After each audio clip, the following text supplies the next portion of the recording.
होता है तो इनाम निकल कर आता है आशुतोष तिवारी का। उसके बाद उनके तमाम समर्थक नाराज भी हो जाते हैं, लेकिन बीजेपी टस से मस नहीं हुई और यहाँ पर खुद नरोत्तम मिश्रा को भी झुकना पड़ा कि देखिए मैं पार्टी से बड़ा नहीं हो सकता, बल्कि पार्टी मुझसे बड़ी है। मैं 15 साल मंत्री रहा, तमाम तरह की बातें उन्होंने कही कि मैं इतनी बार विधायक रहा, यानी पार्टी की बदौलत ही मैं यहाँ तक पहुंचा हूँ। लेकिन उतना कि बीजेपी के लिए हालात को संभालना क्या उतना आसान नहीं था? क्या नरोत्तम को जो है टिकट ना देना ही एकमात्र उपाय था, या फिर इसके पीछे कोई बड़ी सोच कहीं ना कहीं बीजेपी? तीन राज्यों में उपचुनाव, गुजरात, बिहार और मध्य प्रदेश, और सबसे ज्यादा दिलचस्प नजारा मध्य प्रदेश की दतिया विधानसभा सीट पर देखने को मिल रहा है।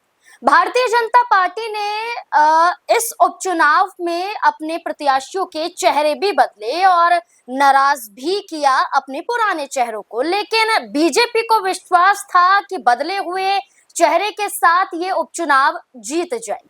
लेकिन मध्य प्रदेश की दतिया विधानसभा सीट पर जो नजारा देखने को मिल रहा है वो बीजेपी पक्ष का नजर नहीं आ रहा है। माना जा रहा है कि बीजेपी अति आत्मविश्वास यानी कि ओवर कॉन्फिडेंस में नजर आई और यही नुकसान साबित हुआ बीजेपी के लिए, नुकसानदायक बना बीजेपी के लिए, क्योंकि अब तक तस्वीरें साफ हो चुकी हैं। जो समय है ये बता रहा है कि भारतीय जनता पार्टी ने जो सोचा था वो नहीं हुआ।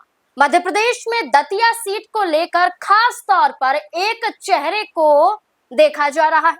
वो चेहरा नरोत्तम मिश्रा का था। माना जा रहा था पहले नरोत्तम मिश्रा आगे आएंगे, चुनाव लड़ेंगे, उपचुनाव में उतरेंगे, बीजेपी ने मौका नहीं दिया। लेकिन फिर जिस चेहरे को उतारा ये माना गया कि नरोत्तम मिश्रा के समर्थन से वो चेहरा इस उपचुनाव में बाजी मार जाएगा। लेकिन जो आंकड़े सामने आ रहे हैं, इस आंकड़ों के साथ देखा जाए तो बीजेपी पिछड़ रही है, और बीजेपी इस कदर पिछड़ रही है कि कांग्रेस के घनश्याम सिंह खुद आगे चल रहे हैं और माना जा रहा है कि बीजेपी का सुपड़ा साफ दतिया पर है। तो कई सवाल है, क्या नरोत्तम मिश्रा को ना उतारना बीजेपी के लिए गलत साबित हुआ? बीजेपी का ओवर कॉन्फिडेंस यहाँ पर नजर आया? क्या नरोत्तम मिश्रा के कार्यकर्ता समर्थक जो नाराज थे उन्होंने बीजेपी को नुकसान पहुंचा दिया? यहाँ सबसे बड़ा सवाल कि कांग्रेस पार्टी के लिए भी ये चुनौती थी, और इस चुनौती में राहुल गांधी ने जो फैसला लिया, जो कांग्रेस आलाकमान ने फैसला लिया, ये फैसला उनके लिए सही साबित हुआ। और तीसरा सबसे बड़ा चेहरा आजाद समाज पार्टी का भी था, दामोदर यादव। क्या वो यहाँ कोई फैक्टर साबित कर पाए? कई बड़े सवाल जुड़ जाते हैं दतिया विधानसभा सीट के उपचुनाव के नतीजों को लेकर। चर्चा करेंगे और चर्चा करने के लिए वरिष्ठ सहयोगी अमन जी मौजूद हैं।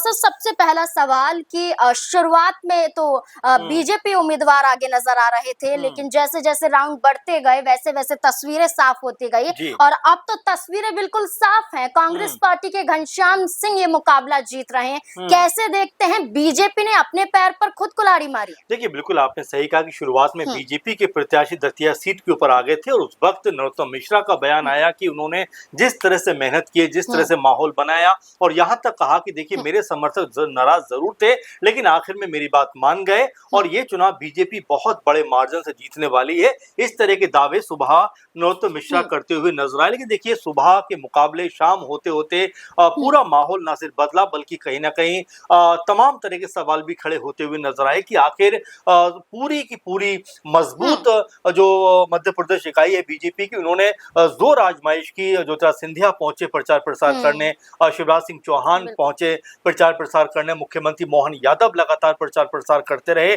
इसके अलावा तमाम नेताओं का आना जाना लगातार लगा रहा है, सीट के ऊपर प्रचार प्रसार करते रहे। लेकिन अब जो रिजल्ट सामने आता है नाज़मीन, वो कम से कम ये बताता है कि क्या यहाँ पर बीजेपी से कोई बड़ी चूक हुई, क्योंकि अगर नरोत्तम मिश्रा के नाम पर ही आपको चुनाव लड़ना था तो उनको टिकट क्यों नहीं दिया? ये अपने आप में बड़ा सवाल है, क्योंकि आपने देखा पूरे चुनाव में कदम से कदम मिलाकर चलते हुए नजर आए। लेकिन भले ही उसका उतना इम्पैक्ट क्रिएट ना हुआ हो, लेकिन जिस तरह से चुनाव लड़ा है और जिस तरह से उन्होंने बयानबाजी की कि देखिए बीजेपी के लिए वो किसी भी तरह से जो है जनता का समर्थन जुटाने के लिए लगातार रैलियां करेंगे, घर घर जाएंगे। उन्होंने वो किया भी, बुलेट रैली करते हुए नजर आए, तमाम तरह से एक रिझाने का प्रयास करते हुए दिखाई पड़े। क्योंकि दतिया पे भले ही 2023 में नरोत्तम मिश्रा चुनाव हार गए हो, लेकिन उससे पहले लगातार 3 दफा चुनाव यहाँ से जीते हैं। लेकिन उसके बावजूद भी बीजेपी ने जिस तरह उनको टिकट नहीं दिया, हम सब ने देखा किस तरह से उनके तमाम समर्थक सड़कों पर उतर आए, रोड जाम कर दिया, हाईवे जाम कर दिए, 11-12 घंटे जाम लगा रहा। आखिर में पुलिस को जो है ये कहा जा सकता है कि वहां पर बल प्रयोग करना पड़ा, आंसू गैस के गोले छोड़ने पड़े और तमाम तरह से उस रोड को क्लियर करवाना पड़ा। अच्छा, घनश्याम सिंह भी खुद ये कह रहे थे कि नरोत्तम मिश्रा के कई समर्थक हैं, कई कार्यकर्ता हैं बीजेपी के, वो अंदर ही अंदर कांग्रेस को समर्थन सौंप रहे थे, उनके पक्ष में नजर आ रहे थे। तो बीजेपी ने ये सोचा नरोत्तम मिश्रा को नहीं उतारेंगे तो एक बड़ा बदलाव देखने को मिलेगा, क्योंकि 23 में वो हारे थे, ऐसा ना हो जाए कि इस उपचुनाव में भी हार का सामना करना पड़े। लेकिन कांग्रेस पार्टी को यहाँ पर फायदा नजर आया और घनश्याम सिंह खुद इस बात को कबूल रहे हैं।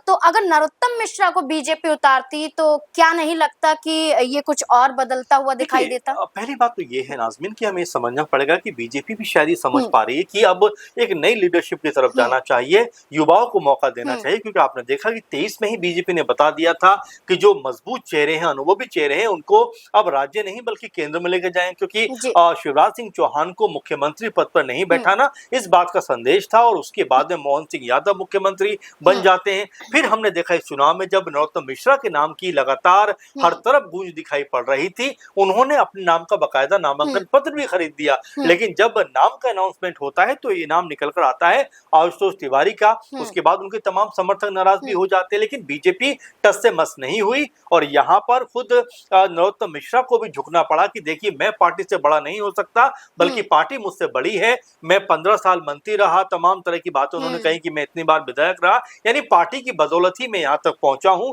लेकिन उसके बावजूद बड़ा सवाल ये बन जाता है कि जो आपने बात कही कि तमाम जो घनश्याम सिंह जो कांग्रेस के प्रत्याशी ये बात कहते हुए दिखाई पड़े कि तमाम बीजेपी के नेताओं ने उनका समर्थन किया। लेकिन यहाँ पर वो ये बताना भी भूल गए कि राजेंद्र भारती जो इससे पहले यहाँ से चुनाव जीते थे, उनके खिलाफ जिस तरह का स्टेटमेंट उन्होंने दिया कि उन्होंने पैसे लेकर बीजेपी को जितवाने का काम किया, कुछ दिनों पहले ये बात भी कहते हुए दिखाई पड़े। लेकिन अब वो ये कहते हुए नजर आ रहे हैं कि बीजेपी के कुछ नेताओं ने, तो क्या उसमें नरोत्तम मिश्रा का नाम वो लेना चाहते हैं, ये अपने आप में बड़ा सवाल बन जाता है। तो ये तमाम ऐसे मसले हैं जो आने वाले दिनों में जिसके ऊपर बातचीत होगी, क्योंकि सबसे बड़ा जो फैक्टर है वो यही निकल कर आता है कि क्या नरोत्तम मिश्रा के जो समर्थक हैं उन्होंने यहाँ पर आशुतोष तिवारी का समर्थन नहीं किया, क्या उनको वोट नहीं किया, और उसी की वजह से क्या यहाँ पर कांग्रेस पार्टी के जो प्रत्याशी हैं घनश्याम सिंह, उनकी झोली में जीत आ रही है। तो कुल मिलाजुलाकर देखा जा सकता है कि बीजेपी के लिए हालात को संभालना क्या उतना आसान नहीं था। क्या नरोत्तम को जो है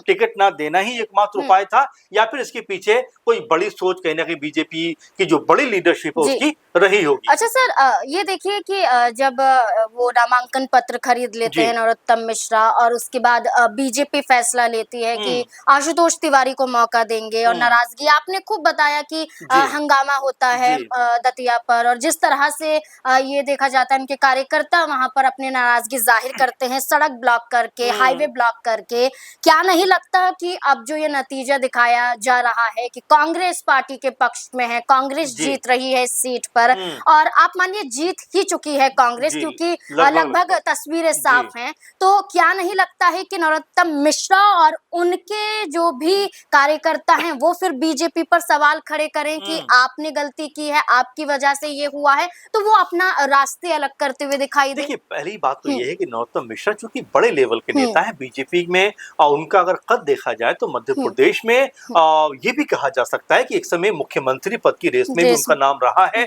कुछ समय पहले राज्यसभा जाने को लेकर चर्चा थी, लोकसभा जाने को लेकर चर्चा थी, यानी तमाम तरह से उनका नाम चर्चाओं में रहा। क्योंकि 23 के बाद में 24 में लोकसभा का चुनाव हुआ, उस वक्त भी उनको नहीं टिकट दिया गया। फिर आपने देखा कि जब राज्यसभा के लिए जो है चेहरों का चयन हुआ, उसमें भी नाम था, उसमें भी टिकट नहीं दिया गया, और अब जब उपचुनाव होने वाला था तो उसमें भी उनको टिकट नहीं दिया गया। देखिए, 3 बार लगातार उनको दरकिनार किया गया है। अब बिल्कुल ही स्पष्ट हो जाता है कि यहाँ से जो नरोत्तम मिश्रा का रास्ता बीजेपी के अंदर अब तक बहुत पावरफुल दिखाई पड़ता था, अचानक से बेहद कमजोर नजर आता है। क्योंकि अब एक बात ये भी जाएगी कि भाई देखिए, नरोत्तम मिश्रा ने प्रचार प्रसार तो किया, लगातार लगे तो रहे, लेकिन उसके बावजूद भी अगर यहाँ पर बीजेपी प्रत्याशी की हार होती है तो क्या नरोत्तम मिश्रा का भी इसमें जो है उनके ऊपर जिम्मेदारी नहीं बनती कि इतना बड़ा चेहरा है वो चुनाव नहीं जिता पाए? तो बिल्कुल उनके ऊपर हो सकता है कि और गाज गिरती हुई दिखाई पड़े। अगर यहाँ पर आशुतोष तिवारी चुनाव जीतते तो ये भी हो सकता है कि नरोत्तम मिश्रा एक बार फिर एक मजबूत चेहरा बनते हुए दिखाई पड़ते कि देखिए, भले ही किंग नहीं हूं मैं अभी, लेकिन किंग मेकर की भूमिका में हूं और यहाँ पर एक बड़ा उनका रसूख दिखाई पड़ता, लेकिन वो होता हुआ नजर नहीं आया। अब ऐसे में हो सकता है आने वाले दिनों में कोई बड़ा फैसला करते हुए दिखाई पड़े, क्योंकि आपको ये भी याद होगा कि चुनाव प्रचार के दौरान उन्होंने कहा था कि मेरा टिकट कटवाने की जो हैसियत है वो आशुतोष तिवारी में नहीं है, ये आला कमान का खेल है और मैं उनसे खुद बात कर लूंगा। तो उनके तेवर अभी भी नरम नहीं है और अब हो सकता है यहाँ पर उनका जो व्यवहार है, जो बातचीत का ढंग है, बयानबाजी है, वो बदलती हुई दिखाई पड़े। लेकिन ये जरूर माना जाएगा कि जिस तरह से बीजेपी ये उम्मीद लगा रही थी कि हम किसी भी चेहरे को उतार देंगे, आराम से चुनाव जीत जाएंगे, उनकी उम्मीदों पर बड़ा झटका लगा है और साथ में पुनर्विचार करने के लिए भी हो सकता है बीजेपी जो आला कमान है वो यहाँ जाते हैं कि नरोत्तम मिश्रा को क्या बड़ी जिम्मेदारी बीजेपी अब देगी, या फिर नरोत्तम मिश्रा पर बीजेपी एक्शन लेगी, या खुद नरोत्तम मिश्रा क्या करेंगे, बीजेपी में रहेंगे या नाराजगी जाहिर करेंगे? क्योंकि जो तस्वीर है कांग्रेस के पक्ष में है और बीजेपी का सुपड़ा साफ है दतिया पर। और अब ऐसे में बीजेपी के अंदर खाने क्या कुछ चलेगा इस नतीजे के बाद, ये देखना काफी दिलचस्प होगा। आपको क्या लगता है इस पूरे मुद्दे को लेकर? अपनी राय हमारे साथ जरूर साझा करें। धन्यवाद।